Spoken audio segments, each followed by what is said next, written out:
I remember one time when I was in second year high school, which I think was like, I was 13, I think, or 14, and I was hosting this game in front of the whole student body with teachers involved, and I don't know why they picked me to host a game when I didn't have charisma or anything. I just spoke English fluently and in this accent. They thought I was good enough, so okay.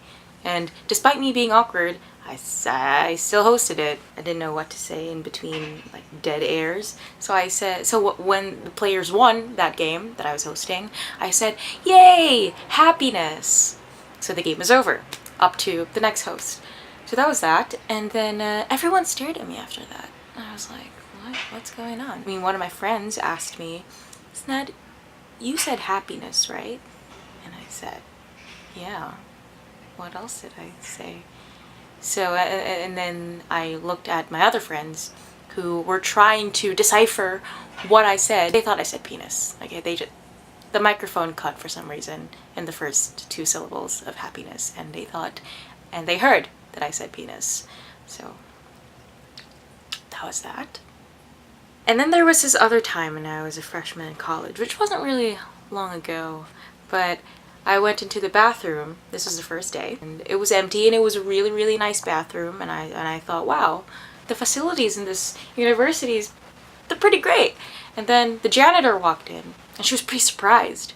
And then she said, "You're a freshman, aren't you?" And I said, "Yes, I am." And she said, "Students aren't allowed in here. This is a faculty bathroom. Just don't come here again."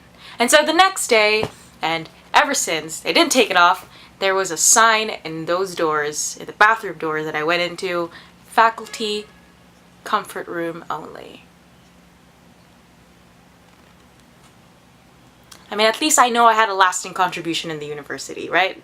And then there was also this one time when I was at a conference in Japan where I was surrounded by really, really smart people for a couple of days, and I had to pretend I was smart too. So we were playing this icebreaker game where we would guess who that icon was through the picture being flashed on the screen, and every fiber of me knew who this person was. So I raised my arm very fast and said, "Oh, that's Maya Angelou." It was not Maya Angelou, it was Nelson Mandela. And the crowd was very silent after that. You see, I am no stranger to embarrassing things. In fact, I put the ass in embarrassment. So much so that I have no ass left on my body because I gave it all to the word embarrassment. What am I talking about? I don't know. If you look at my Twitter, which I will not link, it's like a zoo of awkward and stupid, embarrassing thoughts being broadcasted on the internet. I don't know why I do that, especially because I know I could just keep these thoughts to myself. Especially when I'm angry or sad. Somehow, I feel the need to tell people about it. Is it healthy? Probably not, but it's what I need at the time. And then there's also a delete button, and we can forget it ever happened, just like we would embarrassing stories. Except embarrassing stories take a lot longer to forget. Lastly, I remember thinking to myself before making the decision of going out with this certain person a while back that if I went out with this person, this was going to be a big mistake, that it was going to be risky, and that I'm going to get hurt in the end. But I also remember thinking to myself at that moment that could all be true, but at least it's a good story to tell. And that was when I was 13. And anyone who knows me knows about this story of me being young and crazy in love and doing a lot more embarrassing things for one guy.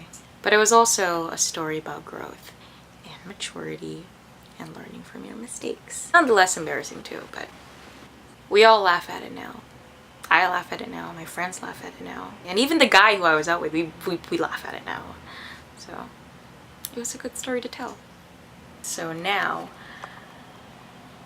with the story that I'm currently curating, it's not a good story to tell yet because I don't know how it's going to end yet, because right now it's all full of sadness and suffering and embarrassing thoughts published on the internet. That's fine.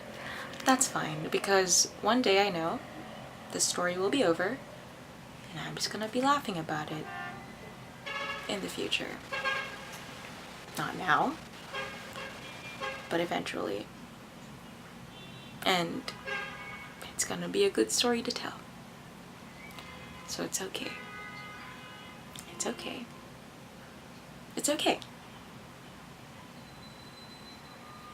It's okay.